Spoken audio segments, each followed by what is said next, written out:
नमस्कार साथियों। और आप लोग कैसे हैं? उम्मीद करते हैं साथियों अच्छे होंगे, स्वस्थ होंगे।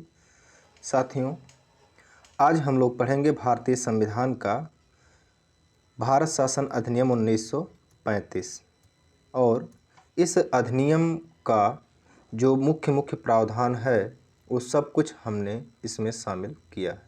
मित्रों, इस अधिनियम को हम लोग पढ़ें उसके पहले कुछ महत्वपूर्ण जानकारी हो जाए। तो साथियों, यदि हमारे ज्ञानालय प्लेटफॉर्म पर आप नया विजिट कर रहे हैं तो प्लीज़ हमारे चैनल को सब्सक्राइब करिए और हमारे वीडियोज़ अगर आपको पसंद आते हैं तो उसको लाइक और शेयर अवश्य करिए। और हाँ साथियों, आपको यह वीडियो कैसा लगा वह कमेंट बॉक्स में कमेंट ज़रूर किया करिए। उससे हमारा मोटिवेशन थोड़ा बढ़ता है और आप लोगों के लिए कुछ अच्छा करने का मन और करता है। ये जो कुछ भी है सब कुछ फ्री में आप लोगों को दिया जा रहा है, अच्छे से पढ़ाया जा रहा है, अच्छे से समझाया जा रहा है। इसके साथ में ये जो आपको हम पढ़ा रहे हैं PDF नोट्स, यह नोट्स भी आप लोग अगर चाहें तो ज्ञानालय चैनल पर, यहाँ टेलीग्राम चैनल है, इस पर जुड़ करके आप यहाँ से PDF भी डाउनलोड कर सकते हैं। तो आप ज्ञानालय के टेलीग्राम चैनल से जुड़िए और ज्ञानालय चैनल YouTube चैनल से भी जुड़िए और जुड़ने के लिए सब्सक्राइब बटन को ज़रूर प्रेस करिए। साथियों, आइए हम लोग देरी ना करें और स्टार्ट करते हैं अपना आज का जो टॉपिक है। तो भारत का जो संविधान है वह जो सबसे ज़्यादा प्रभावित रहा वह भारत शासन अधिनियम 1935 से अधिक प्रभावित रहा साथियों। तो इस अधिनियम के जो मुख्य मुख्य प्रावधान दिए गए हैं उन सबको हमने शामिल किया है। इनमें क्या क्या मुख्य मुख्य प्रावधान है आइए हम लोग देखते हैं। भारत शासन अधिनियम 1935 भारतीय संवैधानिक व्यवस्था के लिए मील का पत्थर माना जाता है। क्यों? क्योंकि इसी अधिनियम में से अधिकतम बातों को भारतीय संविधान में ग्रहण किया गया था। यह एक लंबा विस्तृत दस्तावेज था जिसमें 321 धाराएं, जिसको आप अनुच्छेद पढ़ते हैं, और 10 अनुसूचियां शामिल थीं। इसमें 321 धाराएं और 10 अनुसूचियां शामिल थीं। यह अधिनियम साथियों, यानी कि ये 1935 का अधिनियम प्रस्तावना विहीन अधिनियम था, यानी कि इसमें कोई नई प्रस्तावना नहीं डाली गई थी। यह प्रस्तावना विहीन अधिनियम था और इसमें ऐसा भी नहीं है कि इस अधिनियम में प्रस्तावना था ही नहीं, इस अधिनियम में प्रस्तावना थी, लेकिन वह प्रस्तावना जो थी 1919 के अधिनियम की जो प्रस्तावना थी उसी को इसकी प्रस्तावना के रूप में स्थान दिया गया था। यानी कि 1919 के अधिनियम की प्रस्तावना ही 1935 के अधिनियम की भी प्रस्तावना बनी रही। साथियों, 1935 के अधिनियम की प्रस्तावना जो यह बनी रही, इसके प्रमुख अन्य प्रावधान जो हैं वो अगर आप देखें तो नीचे हमने इसमें मेंशन किया है। इसमें से जो मुख्य मुख्य प्रावधान है उनमें सबसे प्रमुख अगर आप देखेंगे तो इसके अंतर्गत पहला प्रावधान क्या है, इसके तहत 1937 में, साथियों ये डेट याद रखिएगा, सन 1937 में नई दिल्ली में 7 सदस्यीय उच्चतम न्यायालय की स्थापना की गई, जिसके मुख्य न्यायाधीश जो थे जॉन मॉरिस गवानिन थे। कौन थे? जॉन मॉरिस गवानिन थे। और इसके साथ ही 2 भारतीय सदस्य भी जो कि इसके जज बनाए गए थे, उनमें से शामिल थे कौन? उनमें से शामिल थे जज जो वो थे M.R. जयकर और थे S.M. सुल्तान। कौन थे? M.R. जयकर और S.M. सुल्तान। यानी कि आप यहाँ पर देख सकते हैं कि ये M.R. जयकर और S.M. सुल्तान 2 लोग ऐसे हैं जो कि शामिल थे कहाँ पे? इन 7 सदस्यों में, जो कि सुप्रीम कोर्ट के जज थे। आगे दूसरा पॉइंट अगर हम लोग देखें तो इसमें अखिल भारतीय संघ की स्थापना का प्रावधान किया गया था। साथियों, ये जो अखिल भारतीय संघ की बात की जा रही है, इसको यदि हम आपको समझाएं तो अखिल भारतीय संघ से तात्पर्य यह है कि मान लीजिए यह भारत है, यह भारत है और भारत के इस राज्य क्षेत्र में छोटे छोटे राज्य हों। यहाँ पे इतना बड़ा राज्य, इतना बड़ा, यहाँ पे इतना बड़ा, यहाँ पे इतना बड़ा, यहाँ इस तरह से छोटे छोटे राज्य हों, रजवाड़े हों। सॉरी, इन सभी राज्यों या रजवाड़ों को अगर मिला लिया जाए और सबसे कहा जाए कि आप सभी लोग मिल जाइए और एक देश बनाते हैं, तो वह जो देश बनेगा वह एक संघीय देश होगा, यानी कि राज्यों के समूह वाला देश होगा।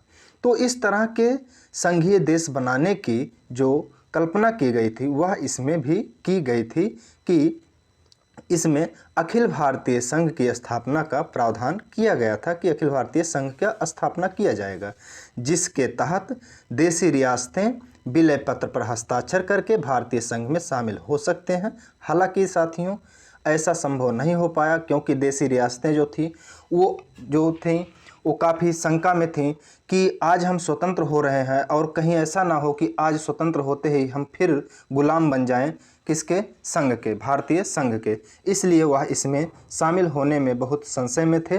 बहरहाल बाद में शामिल हुए ये लोग, लेकिन इस दौरान देशी रियासतों ने शामिल होने से मना कर दिया था। मित्रों, तीसरा पॉइंट अगर आप देखते हैं तो इसमें संघ और राज्यों की शक्तियों को 3 भागों में बांट दिया गया था। यानी कि 1935 के अधिनियम में जो संघ की शक्तियां थीं और जो राज्य की शक्तियां थीं, उन समस्त शक्तियों को 3 भागों में बांटा गया था। और 3 भागों में बांटने के बाद जो सूची तैयार हुई थी वह थी संघ सूची, जिसमें कुल 59 विषय थे। दूसरा था राज्य सूची, राज्य सूची में कुल 54 विषय थे। और तीसरा था समवर्ती सूची, समवर्ती सूची में कुल 36 विषय थे। मित्रों, संघ सूची से आशय यह है कि केंद्र की गवर्नमेंट इस पर कानून बनाएगी और इसको लागू करेगी। राज्य सूची से तात्पर्य यह है कि यह राज्य के द्वारा कानून बनाया जाएगा और राज्य के द्वारा इम्प्लीमेंटेशन किया जाएगा। मित्रों, ये समवर्ती सूची है, इसमें क्या किया जाएगा, इसमें यह किया जाएगा कि इसमें संघ भी कानून बनाएगा और राज्य भी कानून बनाएगा। लेकिन यदि दोनों में टकराव होता है तो संघ का कानून मान्य होगा। किसका? संघ का कानून मान्य होगा। इस तरह से साथियों ये 3 सूचियां तो तैयार हो गईं, लेकिन कुछ ऐसे भी विषय हो सकते हैं, मान लीजिए प्रशासन के चलाने के इतने सभी विषय काउंट कर लिए गए कि इतने विषय हैं, इन पे प्रशासन चलाना है, इनको 3 भागों में डिवाइड कर दिया गया। अब हो सकता है कि कोई ऐसा भी विषय हो जो इस लिस्ट में शामिल ना हो, तो उस पर कौन कानून बनाएगा, ये सस्पेंस की बात हो जाएगी। तो जो इसमें शामिल नहीं है उसको अवशिष्ट शक्तियां कह दिया गया, उसे अवशेष मान लीजिए विषय। तो वो अवशेष विषय जो था उस पर जो कानून बनाता वो अवशिष्ट शक्तियां रखता। तो इस तरह से अवशिष्ट शक्तियां जो थीं वह गवर्नर जनरल के पास रख दी गई। किसके पास? गवर्नर जनरल के पास रख दी गई कि गवर्नर जनरल इस पर कानून बनाएंगे। ठीक है साथियों, तो इस तरह से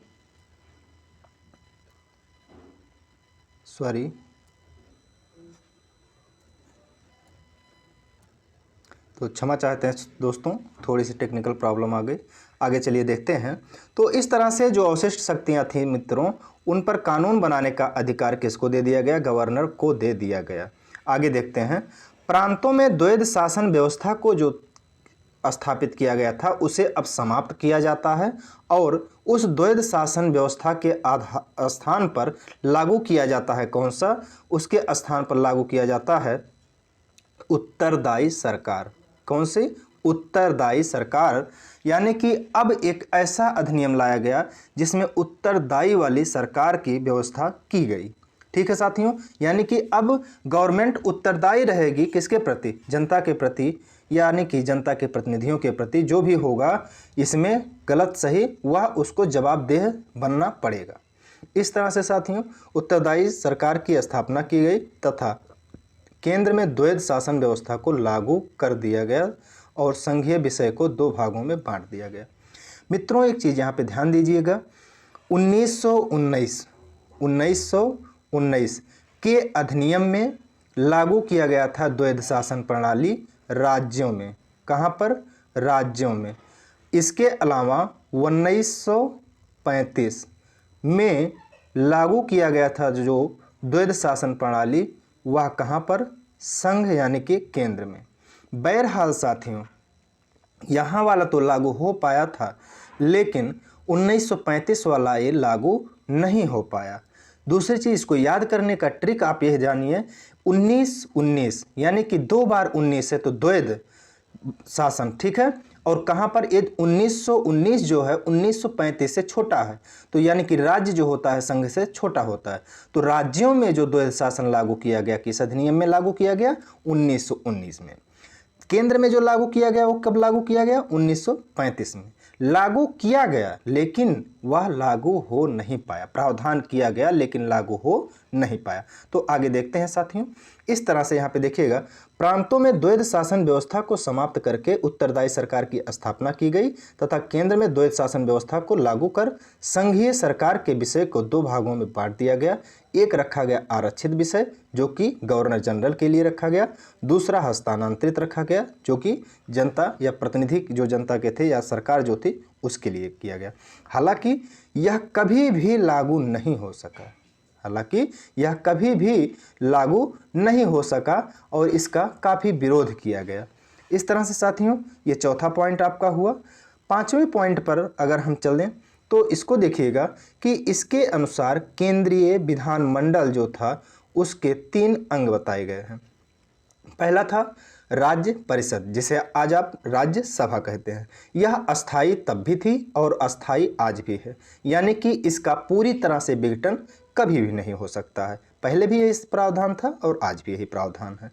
आगे देखते हैं साथियों, आगे देखें उसके पहले साथियों हम फिर आपसे कहना चाहेंगे कि ज्ञानालय चैनल को प्लीज़ लाइक करिए, इस चैनल को सब्सक्राइब करिए, और अगर ये वीडियो पसंद आ रहा है तो उसको प्लीज़ लाइक ज़रूर करिए और शेयर करिए अपने दोस्तों के साथ। और अगर हाँ इस PDF को डाउनलोड करना चाहते हैं तो टेलीग्राम से ज़रूर जुड़ जाइए। ये जो PDF हम आपको रीड करवा रहे हैं, पढ़ा रहे हैं, वह इस टेलीग्राम चैनल पर आपको मिल जाएगा। ठीक है साथियों, तो प्लीज़ चैनल को सब्सक्राइब ज़रूर करिएगा और अच्छे से अच्छे वीडियो देखने के लिए हमारे लिए कमेंट ज़रूर करिएगा। ठीक है साथियों, चलिए आगे बढ़ते हैं। आगे देखते हैं। तो इसमें क्या था? पहला था संघ परिषद, राज्य परिषद, जो कि अस्थायी थी। आज के टाइम पे उसे क्या कहा जाता है? राज्य सभा। दूसरा जो था साथियों, दूसरे स्थान पर जो था वह थी विधान सभा, यानी कि जिसे आज लोकसभा कहते हैं, वह विधानसभा थी। उसका कार्यकाल जो था 5 वर्ष था, यह अस्थायी नहीं थी। इसके बाद था कौन? Governor general. गवर्नर जनरल यानी कि आज के टाइम पे क्या है? राष्ट्रपति। इस तरह से साथियों केंद्रीय विधायिका के 3 अंग तब भी थे और केंद्रीय विधायिका के 3 अंग आज भी हैं। केंद्रीय विधायिका के 3 अंग कौन कौन से हैं? जैसे शीर्ष पर राष्ट्रपति हो गया, राज्यसभा हो गया और लोकसभा हो गई, वैसे पहले भी था। यहाँ राष्ट्रपति के स्थान पर गवर्नर था, यहाँ पर राज्य परिषद थी, और यहाँ पर लोकसभा जहाँ पे है यहाँ पर क्या था? विधानसभा थी। ठीक है साथियों, आगे बढ़ते हैं। उम्मीद करते हैं आप समझ पा रहे होंगे। अगर समझ पा रहे हैं तो प्लीज़ लाइक कर दीजिए साथियों वीडियो को, और अपने दोस्तों को जो है शेयर करिएगा। आगे देखते हैं। अब यहाँ पर देखिएगा साथियों, ये जो प्रावधान दिया गया है कि गवर्नर जनरल सत्रावसान की दशा में अध्यादेश ला सकता था तथा दोनों सदनों में गतिरोध होने पर संयुक्त अधिवेशन को भी बुला सकता था। ये प्रावधान आज भी है। कहाँ से लिया गया ये प्रावधान? आप अब समझ पा रहे होंगे कि जो चीज़ें हम यहाँ पे पढ़ रहे हैं वो चीज़ें हमारे संविधान में तो आज भी दिख रहे हैं। यही कारण है साथियों कि इसके अधिकांश प्रावधान हमारे भारतीय संविधान में शामिल कर लिए गए थे। अभी लास्ट में आप देखिएगा कि कितना % आपको जो है इसका 1935 के अधिनियम का संविधान में आपको मिलता है। तो इस तरह से आपका 5वां पॉइंट क्लियर होता है। 6ठे पॉइंट पे अगर आप आते हैं साथियों, तो इस अधिनियम में सांप्रदायिक निर्वाचन का विस्तार करते हुए दलितों, महिलाओं एवं मजदूरों को भी शामिल किया गया। किसको? दलितों, महिलाओं और मजदूरों को भी शामिल कर लिया गया। मित्रों, यही था कम्युनल अवार्ड। कम्युनल अवार्ड से तात्पर्य यह है कि संप्रदाय या जाति या धर्म के आधार पर लोगों को क्या किया जाए? बांटने का काम किया जाए। इसके पहले अंग्रेज़ों ने हिंदू और मुस्लिम करके बांटा था। अब इस समय देखिए ये 1935 में क्या कर रहे हैं? दलितों को भी अलग करना चाह रहे हैं, महिलाओं को भी अलग करना चाह रहे हैं, मजदूरों को भी अलग करना चाह रहे हैं। यानी कि भारतीय जो जनता है, भारत की जो जनता है, उसके कई टुकड़े में जो है इसको बांटना चाह रहे हैं। कई टुकड़े कर देंगे तो इनका जो आंदोलन होता है वो आंदोलन भी सफल नहीं हो पाएगा और ये यहाँ पर अनंत काल तक राज्य करते रहेंगे। तो ये इनकी चाल थी साथियों। बहरहाल बाद में बहुत इस चीज़ का विरोध भी किया जाता है कि ऐसा ना किया जाए, लेकिन उसको हम लोग बाद में देखेंगे कि क्या किया गया था, क्या कैसे हुआ। आगे हम लोग देखते हैं 7वां पॉइंट मित्रों। 7वां पॉइंट जो है बहुत ही इम्पॉर्टेंट है। क्योंकि 7वां पॉइंट जो है वह यह है कि इस 1935 के अधिनियम के तहत ही बर्मा को ब्रिटिश भारत से अलग कर दिया गया था। क्या किया गया था? बर्मा को भारत से अलग कर दिया गया और वह अलग देश बन गया। इस तरह से साथियों भारत का एक टुकड़ा 1935 में भी हुआ। ठीक है, आगे 8वां पॉइंट देखिएगा। संघ लोक सेवा आयोग के साथ में प्रांतीय सेवा आयोग और संयुक्त सेवा आयोग की स्थापना का प्रावधान किया गया। किस प्रावधान में? 1935 के प्रावधान में क्या किया गया? इस अधिनियम में संघ लोक सेवा आयोग के साथ साथ राज्य लोक सेवा आयोग और संयुक्त लोक सेवा आयोग की स्थापना का प्रावधान किया गया। ठीक है साथियों, आगे चलते हैं हम लोग। आगे देखिएगा मित्रों, यहाँ पर 9वां पॉइंट है। 9वां पॉइंट यह है कि मुद्रा और साख पर नियंत्रण के लिए आरबीआई यानी भारतीय रिजर्व बैंक की स्थापना की गई। किसकी? भारतीय रिजर्व बैंक की स्थापना की गई।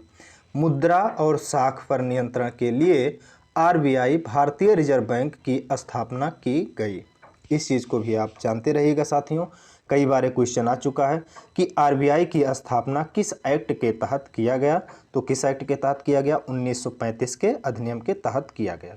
11वां पॉइंट पे हम लोग चलते हैं। 11वां पॉइंट में 10वां पॉइंट में आप देखिएगा कि 11 राज्यों में से 6 में द्विसदनीय विधान मंडल की स्थापना की गई थी।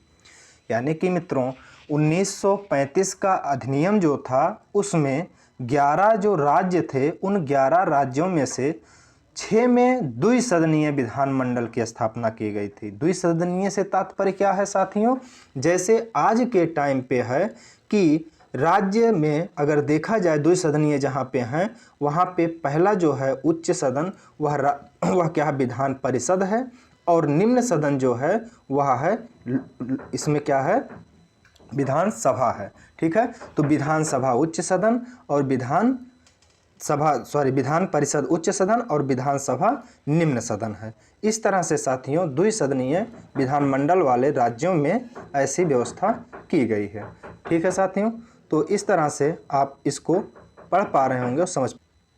इस तरह से साथियों आप लोगों ने देखा आज 1935 का भारत शासन अधिनियम।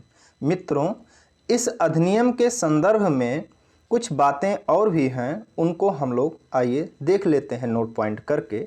जैसे पहला पॉइंट इसमें अगर आप देखेंगे तो पहले पॉइंट में पंडित नेहरू ने 1935 के अधिनियम को कहा क्या था कि अनेक ब्रेकों वाली और इंजन रहित गाड़ी, यानी कि ब्रेक बहुत हैं और इंजन इसमें है ही नहीं, ऐसी गाड़ी है ये।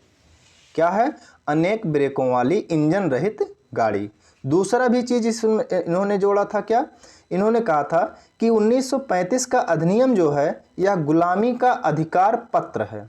क्या है? गुलामी का अधिकार पत्र है। तो इस चीज़ को आप जरूर जानते रहिएगा कि गुलामी का अधिकार पत्र किसने कहा था 1935 के अधिनियम को? तो किसने कहा था? पंडित नेहरू ने कहा था। ठीक है मित्रों, और अनेक ब्रेकों वाली इंजन रहित गाड़ी किसने कहा था? वो भी किसने कहा था? ये पंडित नेहरू ने कहा था। किसके संदर्भ में कहा था? 1935 के अधिनियम के संदर्भ में कहा था। आगे देखते हैं, एक पॉइंट और है साथियों, और वह पॉइंट क्या है? गांधी जी से जुड़ा हुआ है और थोड़ा इससे अलग है। गांधी जी ने एक लाइन बोला था क्रिप्स मिशन के संदर्भ में।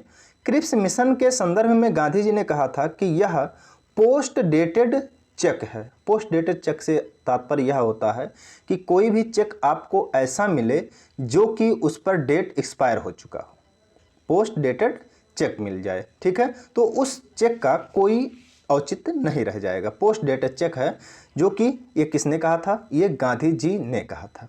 तो इस तरह से साथियों ये 2 पॉइंट आपको याद करना है। और किस संदर्भ में कहा गया है, इस चीज़ को याद करना है। ठीक है, तो यहाँ पर ये चीज़ें आप देख रहे होंगे। इसके अलावा आप देखिएगा कि इस 1935 के अधिनियम में इतनी आलोचनाओं के बावजूद भी 1935 के अधिनियम के इतनी आलोचनाओं के बावजूद भी अब 1935 के महत्ता को देखिएगा। इन समस्त आलोचनाओं के बावजूद भारतीय संविधान जब बना तो उसके लगभग 70% उपबंधों पर मित्रों किसका अधिकार रहा, वह 1935 के अधिनियम का प्रत्यक्ष या अप्रत्यक्ष रूप से प्रभाव पड़ा।